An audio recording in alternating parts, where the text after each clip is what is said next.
I never really had issues with my homeowners association, HOA. For the most part, I kept to myself, paid my dues on time, not that I was legally required to, more on that later, and followed the neighborhood rules out of courtesy. But the moment they overstepped their boundaries and messed with my property, things took a sharp turn.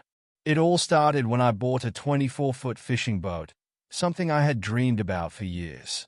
It was my pride and joy, something I had spent countless weekends restoring. I had been planning fishing trips, getting all my gear together, and just enjoying the freedom of owning something that meant so much to me. Since I didn't want to pay for marina storage, and I had plenty of space in my driveway, I parked my boat right where I knew it was safe. And that's when the HOA came knocking. I got a letter in the mail from the HOA stating that boats were not allowed to be parked on community property. I chuckled at first. Clearly, they had made a mistake. Here's what they didn't seem to realize. My house sits on a private lot, legally separate from the HOA's jurisdiction. See, when the neighborhood was built, my property was an independent parcel, not technically part of the HOA. While I had the option to follow their rules, I wasn't legally bound by them. In fact, when I purchased my home, I specifically verified that I wasn't required to pay HOA dues or abide by their regulations unless I wanted to. So, I wrote a polite but firm letter back, explaining, my property is not part of the HOA's jurisdiction. They have no legal authority over my land. My boat is staying put. I assumed that would be the end of it. 2 days later, I came home from work and my boat was gone. At first, I thought it had been stolen. I ran to check my security cameras, and that's when I saw it. An HOA board member standing in my driveway, smugly watching as a tow truck driver hooked up my boat and drove off. I was livid. I immediately called the HOA president and demanded to know what was going on. His response? We sent you a notice. Boats aren't allowed in driveways. You should have moved it. I was speechless for a moment before I managed to say, that's my property. You had no right to tow anything from it. His response? A condescending chuckle, followed by, you'll have to take that up with the tow company. Then he hung up. Oh, they messed with the wrong person. I called the tow company, and they told me I'd need to pay $800 in fees to get my boat back, plus an additional $100 per day it stayed in their lot. I refused. Instead, I called my lawyer. Now, I wasn't just getting my boat back. I was going to make the HOA pay. My lawyer and I quickly realized that the HOA had made several major legal mistakes.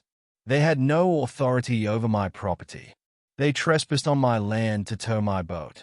They effectively stole my property, since they had no legal right to remove it.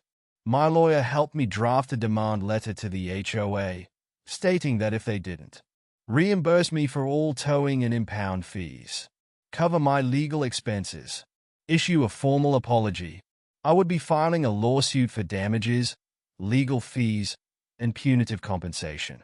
I sent the letter to the HOA president, the board members, and, just for fun, every single homeowner in the neighborhood. The HOA freaked out.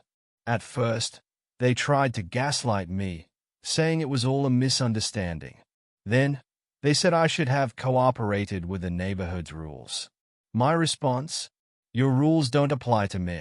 The final straw came when my lawyer informed them that we were prepared to take them to court. At that point, their lawyer must have told them they didn't stand a chance, because suddenly, they were very willing to negotiate. The HOA agreed to pay every single penny of my towing and impound fees. They also covered my legal expenses, which ended up costing them more than if they had just left my boat alone in the first place. But that wasn't the best part. As my case became public knowledge in the neighborhood, other homeowners started coming forward with their own complaints.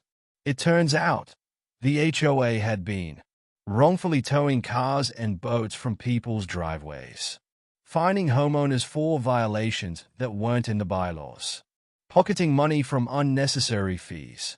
Once people saw my case, multiple homeowners filed lawsuits against the HOA for similar infractions.